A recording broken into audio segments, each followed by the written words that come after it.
corner of Jefferson and Divisadero. You can see this building is collapsed. We're getting so many reports of so much damage in every direction. This is a department store called Ford's.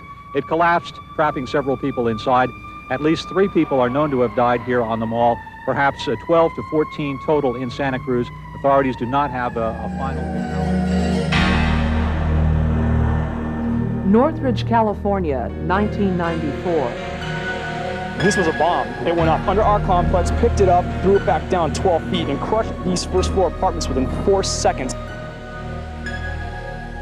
Loma Prieta, California, 1989. But we lost everything and all our places in shambles, and our bodies are probably dead, and we lost everything. Anchorage, Alaska, 1964. I hit the ground and grabbed my chair and put it over my head, and it was like riding a roller coaster. In life and property loss, earthquakes rank among the most costly natural disasters. Failure of a building during an earthquake has a far-reaching impact on the economy of an area and on the welfare of its population in terms of injury, death, and economic loss. In other words, when buildings are at risk, so are communities.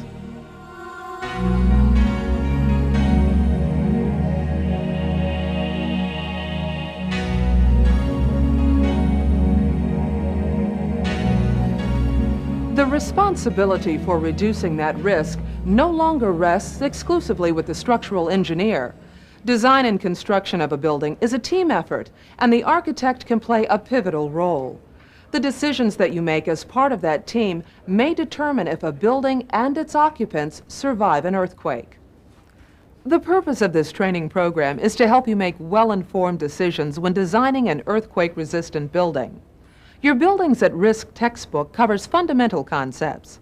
This videotape illustrates those concepts through examples and case studies.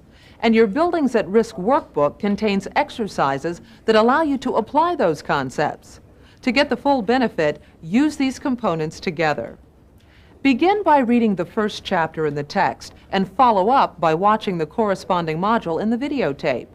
Then pause the tape and complete the appropriate exercises in the workbook. This program will not teach you everything you need to know to engineer and detail an earthquake-resistant building, but it will teach you the concepts that are important in seismic design. The nature of ground motion, characteristics of the soil and site, building configuration, and the reaction of structural and non-structural components. Examples of damaged buildings will illustrate what other architects have learned not to do the hard way. To begin, let's take a look at the causes of seismic activity.